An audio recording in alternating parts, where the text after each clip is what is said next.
Our lives are filled with spiritual connections to one another. How does reincarnation fit into these connections? Find out next as we explore the link between our present relationships and our past lives.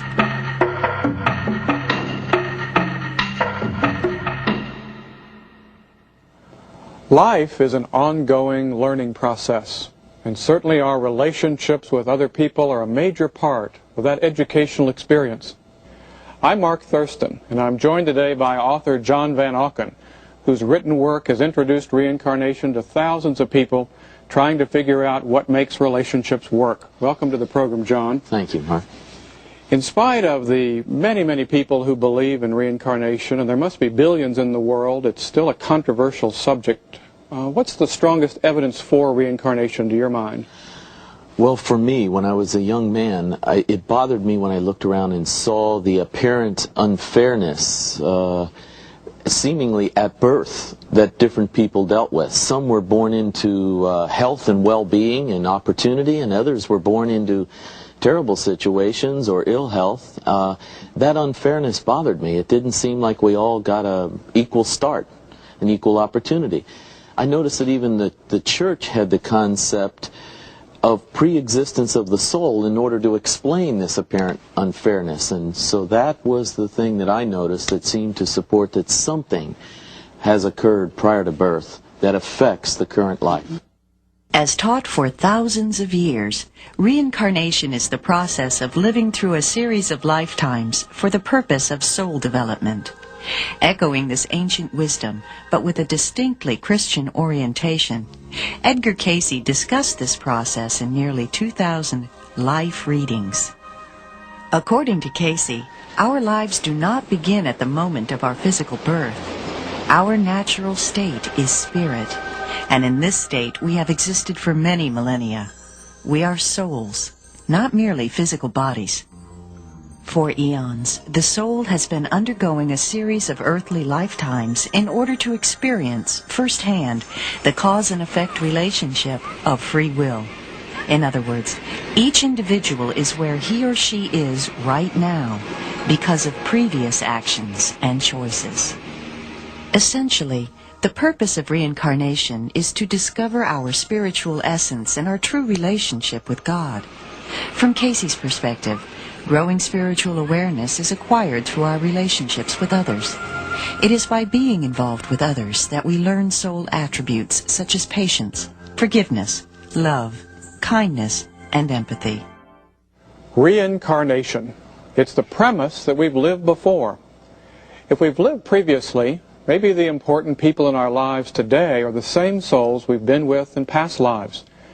Perhaps other past life experiences help to create the most positive and the most challenging relationships we face today. Edgar Cayce was a rare spiritual philosopher. He was a Christian mystic, and yet he found a way of understanding and accepting and even teaching reincarnation. What makes his approach to reincarnation special? Well, I would have to say it's so comprehensive, so detailed. That would be number one on my list. Number two would be that its Judeo-Christian orientation really helps. I don't have to give up that belief, that system that I've grown up in. They actually can work together, and I appreciate that fact.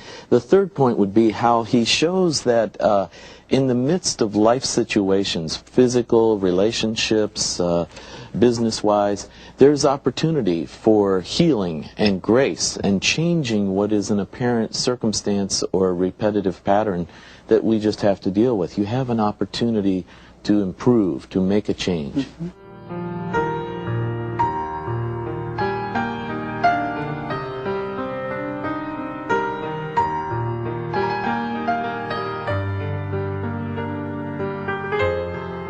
The Edgar Cayce material suggests that we draw to us people, experiences, opportunities, relationships in order to help us learn something. And basically that something is to help us to become a better person for having had all those experiences, all those relationships. Now that works in a variety of ways. Oftentimes we draw to us someone who we really admire, someone who we really love, like a grandparent, an older sibling, maybe a good friend. And this person helps us bring out the very best that's within us.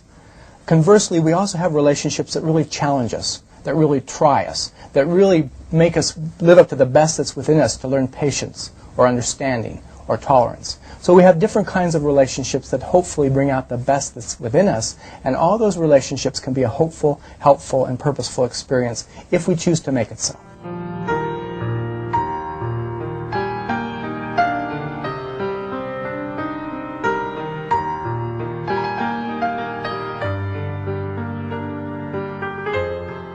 Now, the kind of feeling that a lot of people are looking for has to do with a romantic relationship. People would like to find a soulmate, somebody they've been with for many lifetimes.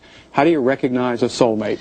Well, the problem with the soulmate concept, the way we have it today, is that we focus too much on the mate idea. Souls don't mate. The real thing about soulmates is that the souls have had experiences together in the past that carry over to the present.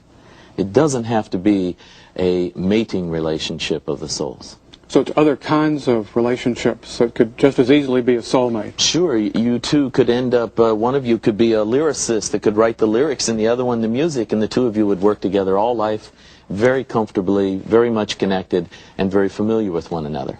That would be soulmate. So finding different creative ways we've been together? Yes. I think there's a misconception in contemporary society that there's one perfect soulmate out there for me, and all I have to do is find that person, and then I'll feel loved and understood. Casey would suggest that we have many soulmates. In fact, dozens of them. Everyone in our life, whether it's a child, or a friend, or a co-worker, or a spouse, anyone with whom we have an ongoing connection, positive or negative, is a soulmate. Casey believed that a soulmate relationship was simply a relationship that we picked up exactly where we left it off in the past. People can make and create and build their relationships with each other. And so as they become more and more positive, they move in what's classically called sort of a soulmate type relationship. But that's often through a lot of hard work. There's a number of very interesting case histories that seem to illustrate the fact that we have many different soulmates, many different people with whom we've been together previously. In one instance, a young woman asked about her fiancé. She was getting married later in the year, and she asked Mr. Casey, is this the person, is this the soulmate that will make me happier than anyone else, or is there somebody else? Casey responded that he could name 30 or 40 such people with whom she'd been together before. But her success of her marriage in the present really depended on what she did with that relationship. So it's not that we just have a relationship that's perfect, an ideal soulmate relationship. Instead, soulmate relationships are not so much things that exist, but things that are created through our ongoing interactions with other people.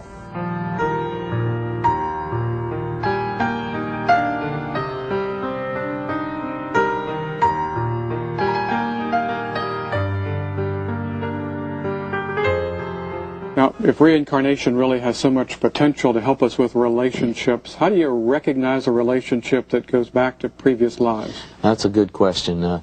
According to Casey's perspective, emotion is the key indicator.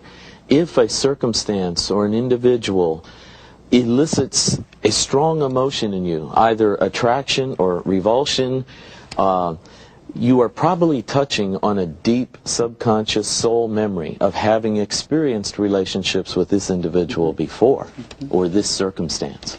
We have inside of us feelings about people. When we first meet someone, for example, we may have a feeling of animosity, or we may like the person instantly.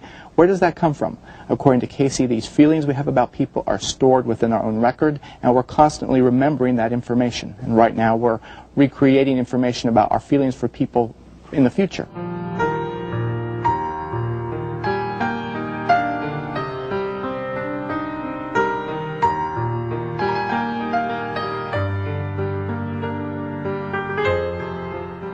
Reincarnation was a concept that came up over and over in Edgar Casey's readings. However, I don't think it's necessary to deal with the concept of reincarnation in order to get a grasp of one's life purpose. I think most of us, without an Edgar Casey reading, with a little work, can identify relationships that have been difficult and other relationships that have been very positive and constructive. If you take away the concept of reincarnation, it's just exciting to approach relationships from the standpoint that I am encountering this person because there's something that I need to learn. And then when you add on reincarnation to that, it becomes deeper. The whole thing becomes deeper from my perspective. But you don't need it to still have that be an idea and a concept that you can work with and grow from. Now, many people have said, you know, I believe in reincarnation, but I don't think I've ever had any past life recall. And really, most of us, most everyone has had past life recall of one kind or another. And it works like this. How often have we met someone for the very first time, and we really like that person, and we had no basis for that, we just met them? Or conversely, we meet someone for the very first time, and something about that person really drives us crazy. We feel unhappy. We feel tight, closed in, just by looking at another person. We don't want to be around that person any longer. Casey would suggest that basically we have memories, experiences with every soul with whom we're going to come in contact. And when we meet that person again, what we do is we pop in the memory and we think, aha, there's so-and-so, and this is how you feel about them. We pick up our relationships exactly where we left them off. So all of our relationships of any kind of emotional importance, positive and negative, are a soulmate relationship, and they're an ongoing relationship. Well, if a person comes to me and doesn't believe in past life theory, in reincarnation, I feel like they could benefit from the technique if they're willing to do it. Once a person quiets down and gets some impressions from inside, they will see that they also get feelings that go with the impressions. And those feelings make it very real, what comes to mind. I do think that if they don't believe in reincarnation, it might set a seed that says, why not? Maybe this is a possibility.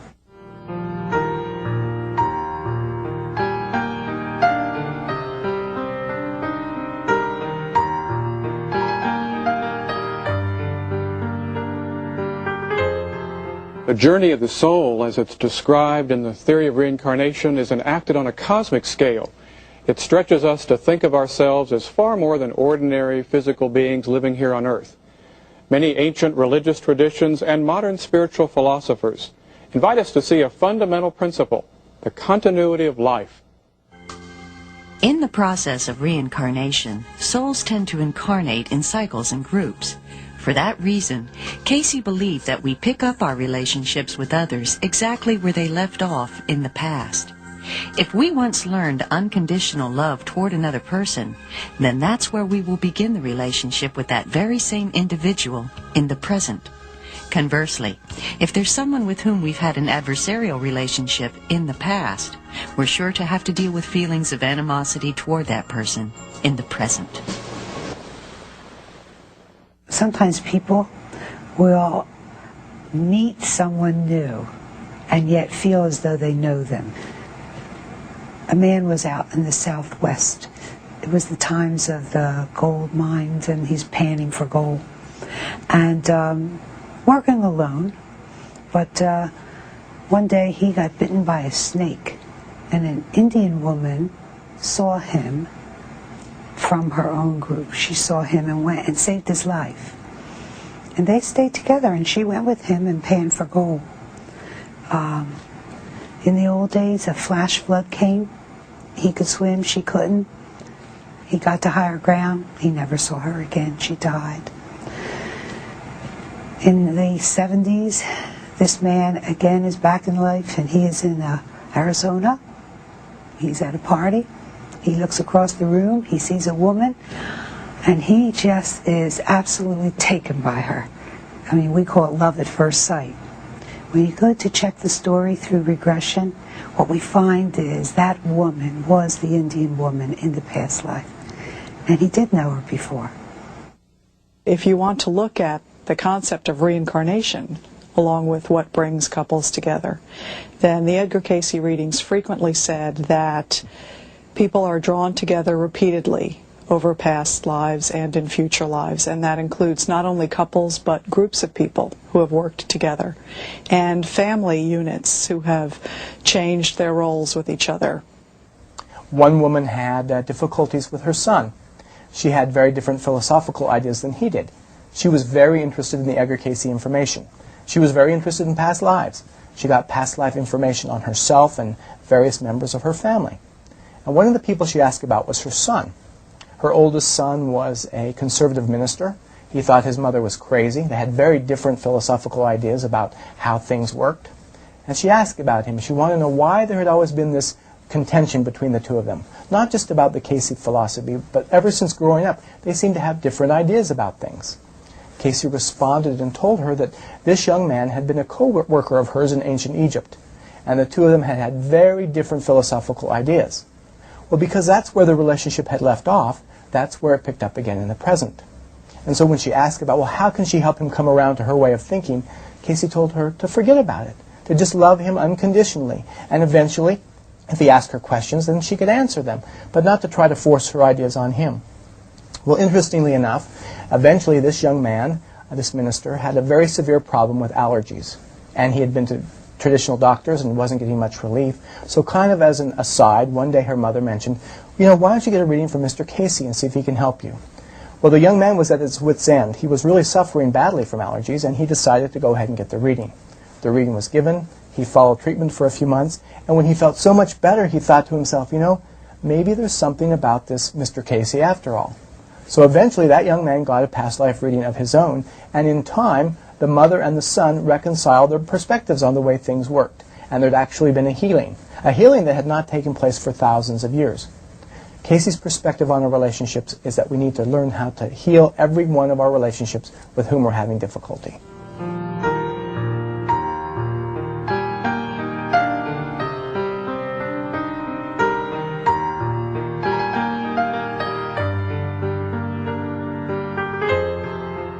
Each lifetime provides the soul with a series of lessons which need to be learned for soul growth. Those lessons often come to us in the form of other people in our lives. Free will enables an individual to decide whether or not she or he will learn in the present what is next on the soul's educational agenda.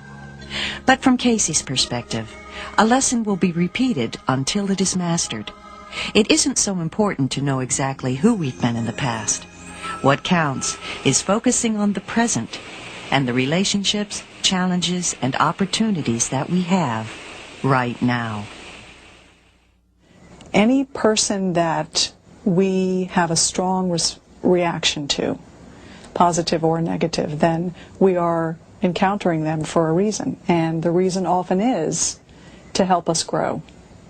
Lots of times we have experiences, or Casey might call them lessons, that we need to experience for soul growth and personal development. And those lessons come to us oftentimes in the form of personal relationships with other people. For example, a gentleman came to me and he said that there was someone at work that he really didn't like, a woman, and to his dismay, other people in the office really liked this person. So in doing some personal reflection, he decided that this very same personality character had been at 2 previous jobs, and he had tried to avoid them as well in those other places. He decided that perhaps there was something for him to learn in this situation.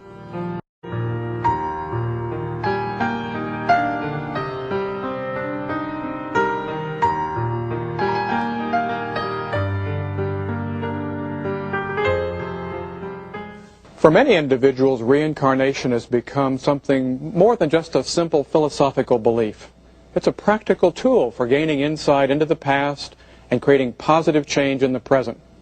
Some therapists are beginning to use reincarnation as a perspective, often with hypnotic regression as a tool. When I do a past life regression, the state of consciousness that I am hoping for is called the hypnagogical state, and that just means that it's a state similar to waking up or falling asleep. When we use this technique or this tool called past life regression, it's a change agent tool, because what happens is once your mind has in it some conscious information about you and, let's say, another person in another time, you review your present situation in a different light. Your perspective changes.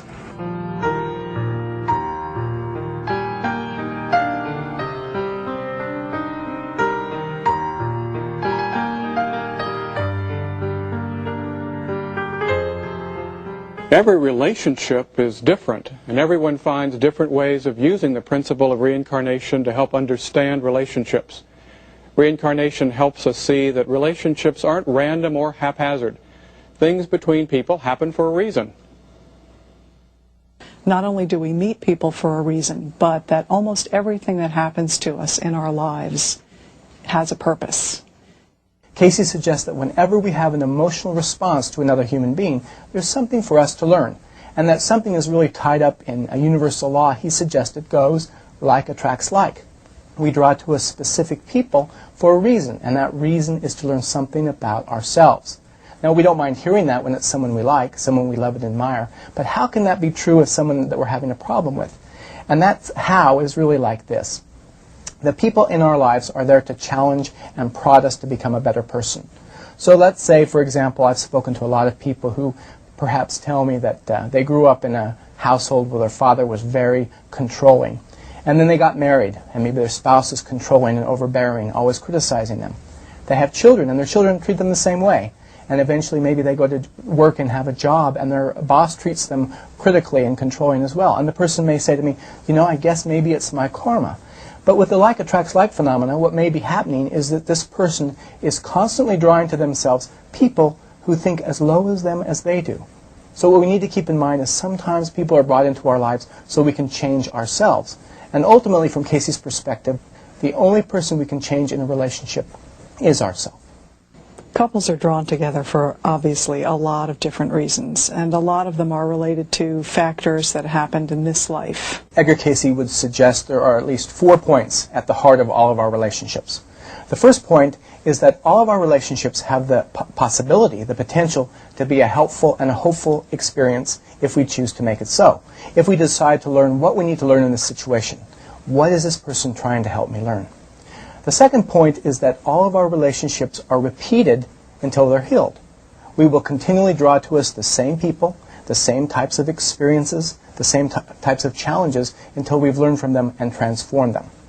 The third is that as souls seeking wholeness, eventually we need to learn to love and understand every single soul with whom we come in contact. And the fourth is that we learn most about ourselves through our interactions with others.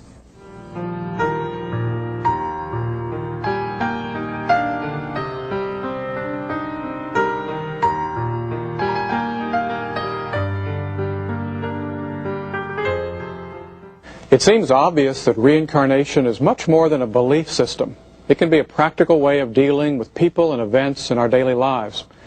John, how could our viewers work with reincarnation? Well, first, just be open to the possibility and then see how it would apply in your life. Second, I would say be aware of the possibility that there are latent talents, latent potential within you and others to change or improve or to touch on a talent that hasn't yet been manifest or they haven't been educated in, but it could come to the surface. And then third, realize that even though there's the idea of karma and destiny, there's free will all the time. Karma and destiny are the result of previous use of free will. In this life, the situations you face, you still have will, and you can actually improve the outcome this time by a choice. That's such an empowering notion, that we aren't predetermined, that karma doesn't mean that we're fated to do this or that, but that we're really shaping our lives right now. That's true. That's true. If you just would take will and engage yourself in a difficult situation or an opportunity and make a choice, you gain by making that choice.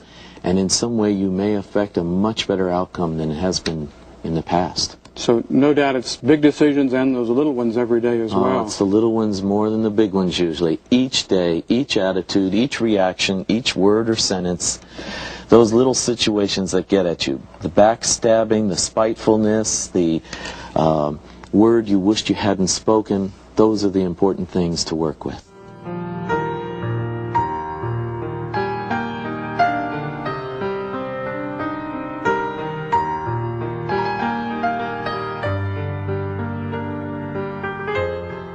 What if you're in a really bad relationship and you have the feeling it must be linked to things from the distant past? What can you do?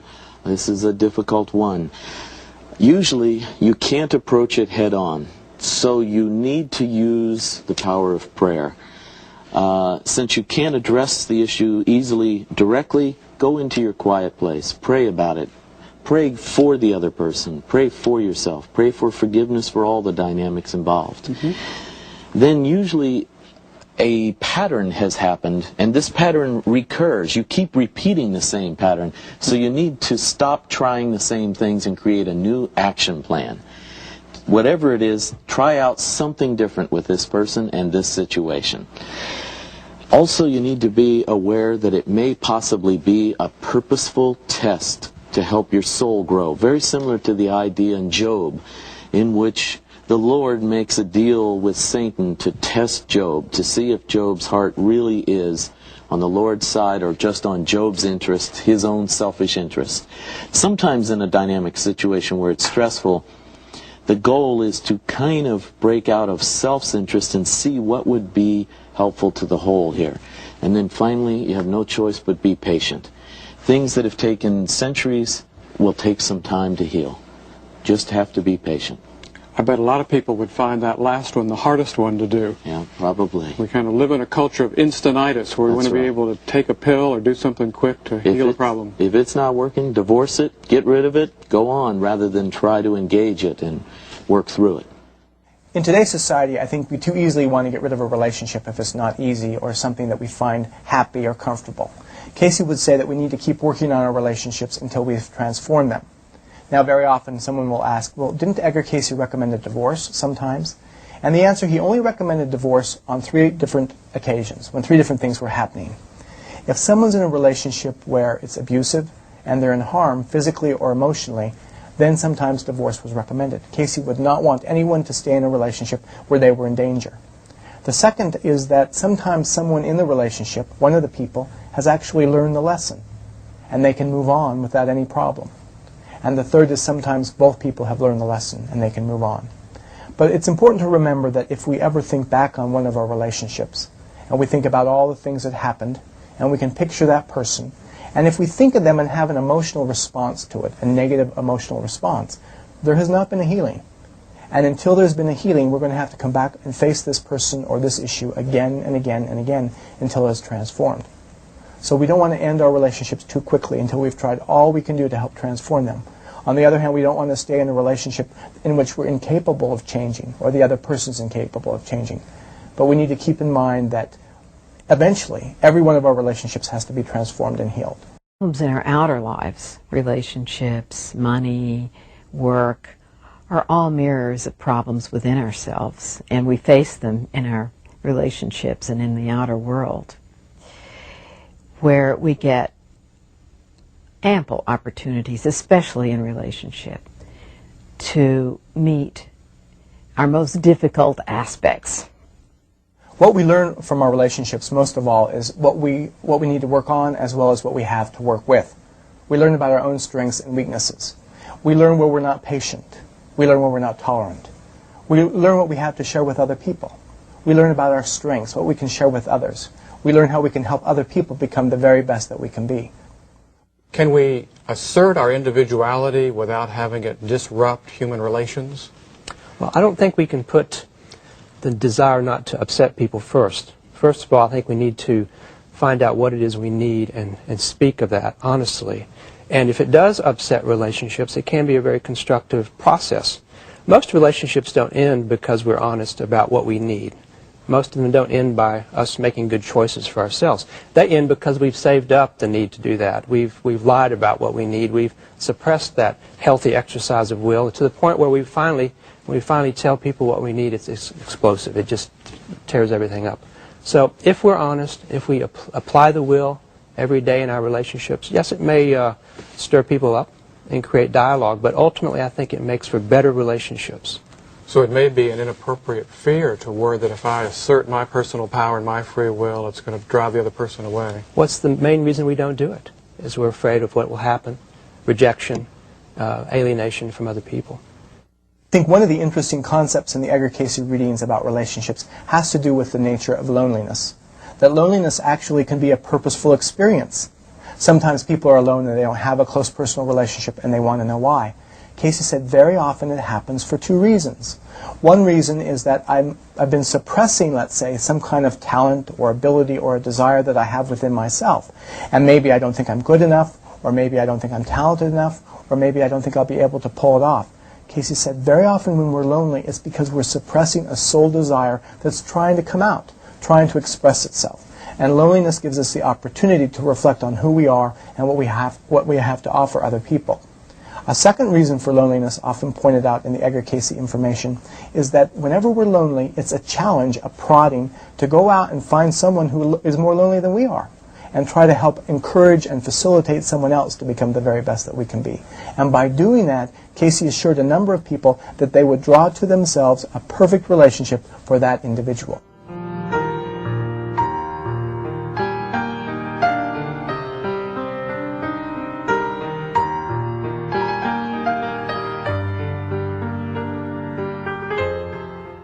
I think that the Casey information and the case histories and the Casey files suggest that all of our relationships potentially can be good.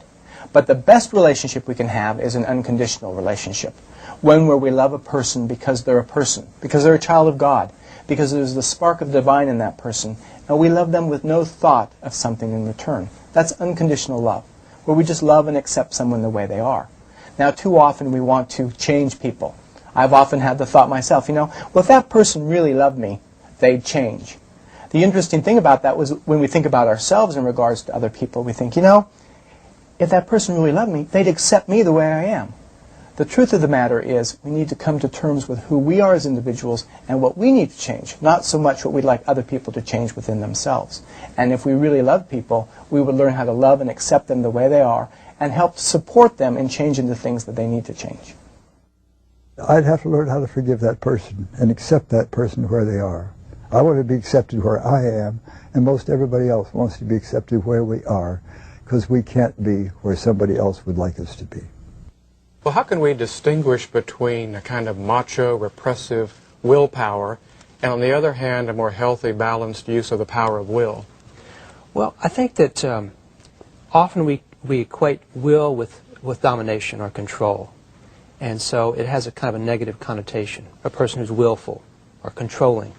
And I think that what we need to move toward in understanding the healthy aspects of will is the idea of dominion, of working within the context we're in, with the people we're in, operating in right relationship with them, and instead of trying to control them, trying to work and cooperate with the system we're in. That, I think, is where the power of the will can best be seen. Does it suggest women might find that easier than men in our culture? Well, I think that women have a sense of how relationships work better than men, but sometimes they don't often take an assertive stance that men are prone to take more readily. Personal ideal, as it relates to Mind is the Builder, allows us to establish first what would perfection look like if we could have it. So if we have that settled, firmly settled in our mind, then we can begin to change our attitudes in relationship to relationships. From Edgar Casey's perspective, there are at least 4 things we can do to help transform any relationship. The first is to really learn to love and understand ourselves. Casey suggested that we really need to find out where we're coming from and what we have to share with other people if we want to cultivate friendships with people with perhaps we're having difficulties. The reason that works is with the fact that we draw to us people for a specific reason. We need to figure out what is going on in this situation. Is this person trying to help me learn how to speak up for myself? Am I trying to learn how to be more patient, more tolerant, more loving? Is this person exhibiting a quality or a trait that I have in myself that other people are seeing and I need to perhaps somehow transform? The reason that's important is to learn to love and understand ourselves is because very often if we think of the people that we like least of all in the whole wide world, if we would only remember that that person somewhere somehow has a best friend, we might ask ourselves, why is it different people perceive different things in different relationships? And the answer really is that we need to learn more about ourselves in whatever relationship we happen to be in. The second step Casey suggested in terms of transforming a relationship is something he called setting an ideal. Another way of saying it might be to decide on a motivation. What's a better approach to this relationship than the one I've been working with? Maybe right now I find myself frustrated or angry or unhappy just by being around another person. Perhaps I could pick something better like being friendly or being understanding or being tolerant or being patient. Casey suggested that once we pick an ideal or a map or a motivation that's different than the one we've been working with, we actually have the opportunity to have real transformation take place. Things can really change. A third thing in relationships, Casey suggested, is the actual work. We need to work on improving a relationship, otherwise it's never going to happen. The application. Very often we have relationships where we think, I really should do something about that. But somewhere between the thought and actually following through, something doesn't happen. What that doesn't happen is the application. Casey said, if we really try, if we really begin to work with applying things over and over and over again, they'll become a part of our awareness. And the fourth thing to really improving a relationship has to do with something Casey called expectation. If we think this is never going to work, Casey would say you're right.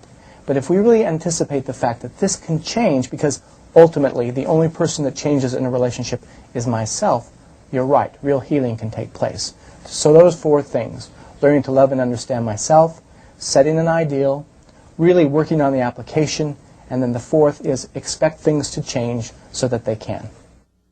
I don't want to make it sound too easy. It's anything but easy. But when it's given the time and attention that it needs, change can come. I think people will be given a sense of connectedness with each other much easier in the future than they have in the past. I think there's an energy shift on the planet. I think people's intuitive faculties are developing, what we used to call insights or common sense. People will begin to call developing intuition. Flashes of knowing without understanding how they got from one step to another. That's part of intuition. Being able to understand a person's feelings and be able to perceive it. Sometimes thoughts, but I think more feelings when someone's talking to you and you sense a sense of compassion, a sense of connectedness. This is going to become much easier as we grow and as human evolution takes us forward in the next 10, 15, 20 years. So I think people who are afraid of it now or feel, well, I can never feel that, can never understand that. Once they start having small experiences, we'll be less afraid of them, and that will open them up to greater experiences, more experiences. So I think in the next 10 years it's going to be very commonplace for people to say, yes, I feel a sense of connectedness with my friend, with my spouse, with my pet, even with the plants in my backyard.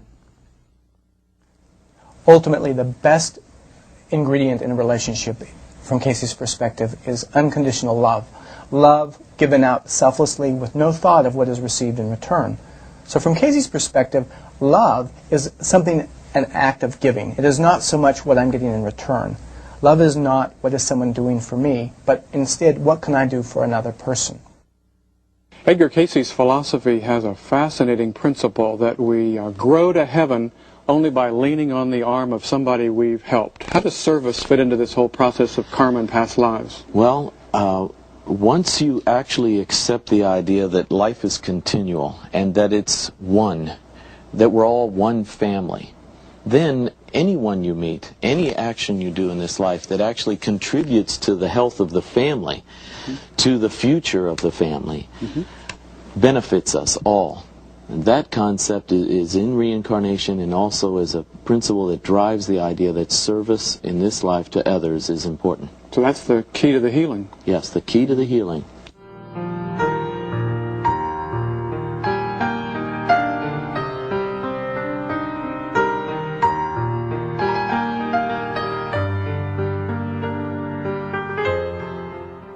What a practical way of living if we use reincarnation as a way to really get us hopeful about the future and not focused on the past. Yes.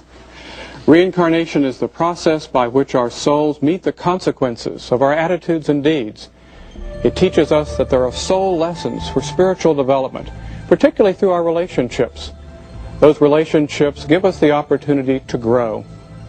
In Casey's philosophy, learning how to love is the key to life.